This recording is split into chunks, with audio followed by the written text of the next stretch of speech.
इससे पूर्व वाले चैप्टर में वीडियो में हमने कृषिगत उत्पादन और एरिया, जो कृषि के लिए काम में लिया जाता है क्षेत्रफल, उसका एवं उस क्षेत्रफल के अंतर्गत कितना उत्पादन होता है, इसका अध्ययन किया था।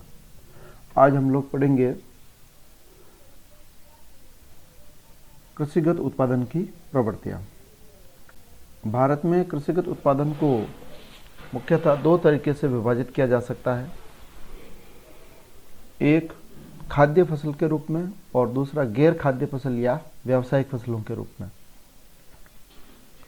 जो मुख्य खाद्य फसलें हैं उनमें चावल, गेहूं, दालें और मोटा अनाज को शामिल किया जाता है।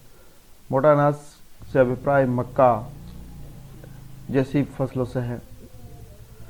ठीक इसी प्रकार व्यावसायिक फसलों के अंदर हम गैर खाद्य फसलों को शामिल करते हैं, जिसमें कि कॉटन यानी कपास, टी, चाय, कॉफ़ी, जूट, गन्ना और ऑयल सीड्स जो है उसको शामिल किया जाता है। भारत में कुल कृषिगत उत्पादन में जो बढ़ती हुई प्रवृत्ति दिखाई गई है वो कुल बोए जाने वाले क्षेत्र में वृद्धि के कारण हुई है और कुछ जो वृद्धि है वो प्रति हेक्टेयर उत्पादकता में वृद्धि के कारण हुई है। अर्थात संक्षेप में हम ये कह सकते हैं कि जो कृषिगत उत्पादन की वृद्धि बताई गई है उसके दो कारण हो सकते हैं। एक, कृषिगत क्षेत्र में विस्तार किया गया लगातार, और दूसरा, प्रति हेक्टेयर उत्पादन में भी वृद्धि करने का प्रयास किया गया। इन दोनों प्रभावों के मिले जुले असर के कारण भारत में जो कृषिगत उत्पादकता है वो बढ़ी है। हम इसकी प्रवृत्ति देखने की कोशिश करते हैं कि उनका ट्रेंड्स क्या है और ग्रोथ रेट किस प्रकार की रही है एग्रीकल्चर प्रोडक्शन की 1949-50 से माप रहे हैं। हमने इस पीरियड को दो भागों में विभाजित कर दिया है, एक जो हरित क्रांति से पूर्व का पीरियड है और दूसरा जो हरित क्रांति के पश्चात का पीरियड है। यानी 1949-50 से लेकर के 1964-65 तक कितनी वृद्धि हुई है और 1964-65 से लेकर के 2008-9 तक कितनी वृद्धि है।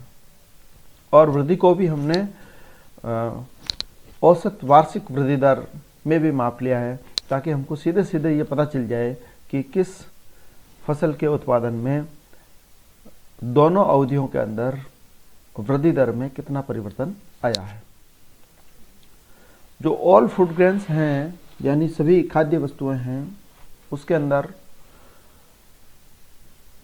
पहले 55 टन का उत्पादन होता था, जो बढ़ करके 1964-65 में 89 टन हो गया और 2008-9 में वो 234 टन के आसपास पहुंच गया।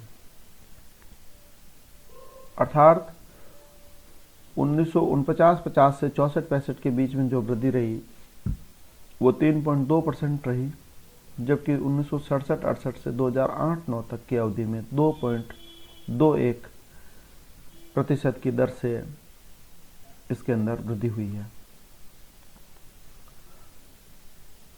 ऑल फूड ग्रेन्स के अंदर हमने चार चीज़ें ली है, राइस, व्हीट, कोर्स और पल्स। तो जो राइस है उसका उत्पादन 24 क्विंटल टन था, जो बढ़ करके 39 टन हो गया 1964-65 में, और जो पुनः बढ़ करके 99.2 हो गया 2008-9 में।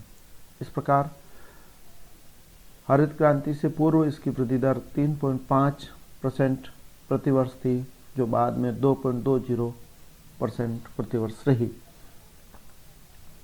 व्हीट जो कि 6 टन हुआ करता था वो 12 हो गया और 2008-9 में 80 हो गया। यानी व्हीट के उत्पादन में हरित क्रांति के बाद बहुत तेज़ी से वृद्धि हुई है। हरित क्रांति से पहले 4% प्रतिवर्ष की दर से वृद्धि होती थी और अब हरित क्रांति के बाद 5% की दर से प्रतिवर्ष वृद्धि हो रही है। मोटे अनाज में जो 17 टन होता था वो बढ़ करके 25 टन हो गया और 2008-9 में ये बढ़ करके 44.8 टन हो गया। 2.2% की दर से ये बढ़ रहा था, लेकिन हरित क्रांति के बाद में इसमें वृद्धि दर में काफ़ी कमी आई है। पल्स दालों के उत्पादन में जो 8 टन होता था 1949-50 में, बढ़ करके 65 में 12 हो गया और बढ़ करके 2008-9 में 14.7 हो गया। इसकी प्रतिवर्ष वृद्धि दर हरित क्रांति से पहले काफ़ी ठीक थी, लेकिन हरित क्रांति के बाद में इसकी ग्रोथ रेट में काफ़ी कमी आई है।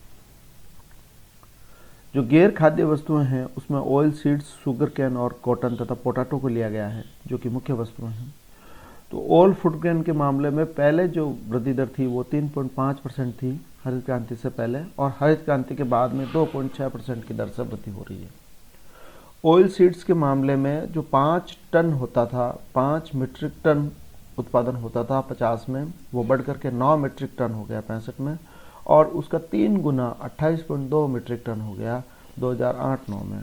यानी 3.3% की रफ्तार से पहले बढ़ रहा था और बाद में जो हरित क्रांति के बाद में है वो 1.9% की रफ्तार से बढ़ा। वहीं शुगर कैन यानी गन्ने का उत्पादन जो है 50 मीट्रिक टन हुआ करता था, जो बढ़कर के 122 मीट्रिक टन हो गया। 273.9 2008-9 के अंदर हो गया। 4.3% की दर से हरित क्रांति से पहले बढ़ रहा था, हरित क्रांति के बाद में 2.5% की रफ्तार से बढ़ रहा है। कॉटन पहले 3 मीट्रिक बेल्स ऑफ 170 kg, इसमें जो गांठें होती है वो 3 मीट्रिक गांठें हुआ करती थी और एक में 170 किलोग्राम होता है, वो बढ़ करके 6 यानी जस्ट डबल हो गया, और उसके बाद में 23.2 यानी 4 गुना हो गया। बढ़ने की रफ्तार 4.6% थी हरित क्रांति से पहले और बाद में 1.4% थी। पोटैटो का उत्पादन 2 मीट्रिक टन होता था, जो बढ़ करके 64-65 में 4 मीट्रिक टन हो गया, और इसी प्रकार 2008-9 में 28.5% हो गया। प्रतिवर्ष बढ़ने की दर हरित क्रांति से पहले 4.3 थी और हरित क्रांति के बाद में 4.9 हो गई। यानी पोटैटो का उत्पादन, गेहूं के उत्पादन इत्यादि के अंदर काफ़ी वृद्धि दर्ज की गई है।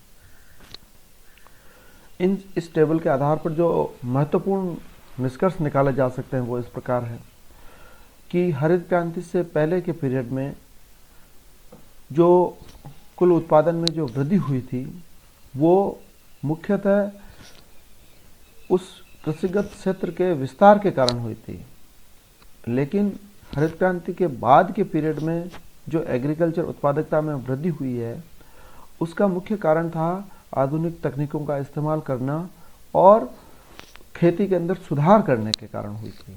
तो दो अलग अलग पीरियड हैं और दोनों के अलग अलग कारण हैं। पहले चूंकि हमारे पास क्षेत्रफल उपलब्ध था, इसलिए क्षेत्रफल के अंदर विस्तार कर दिया गया और कृषिगत उत्पादन को बढ़ा दिया गया।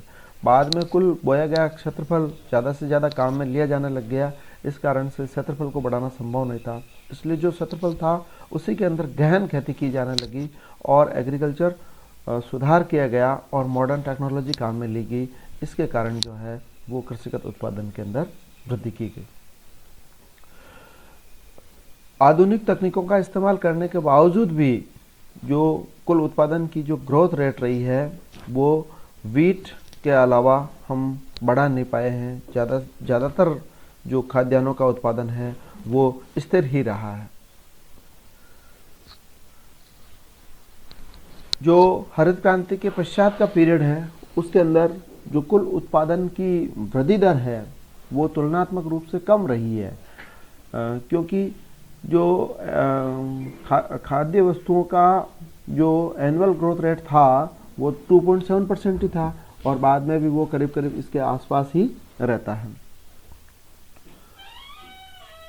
ऑयल सीड्स के उत्पादन की वृद्धि दर या दालों के उत्पादन या मोटे अनाज के जो उत्पादन की जो वृद्धि दर है वो कुछ हद तक उसमें गिरावट आई है, क्योंकि सेकंड पीरियड के अंदर इनका जो बोए जाने वाला फसल को बोए जाने वाला जो भाग था वो कुछ शिफ्ट होकर के व्यापारिक वस्तुओं की तरफ जो है वो चला गया या व्यावसायिक वस्तुओं की तरफ चला गया। कृषिगत उत्पादन ने थोड़ी बहुत वृद्धि ही की है देश के स्वतंत्र होने के पश्चात, लेकिन इसमें हमेशा से उतार चढ़ाव आते रहे हैं और उस उतार चढ़ाव का जो मुख्य कारण रहा है वो मानसून रहा है। और मानसून जब अच्छा होता है तो फसल अच्छी हो जाती है, जब मानसून थोड़ा कमज़ोर होता है तो कृषिगत उत्पादन जो है वो थोड़ा कम हो जाता है। धन्यवाद।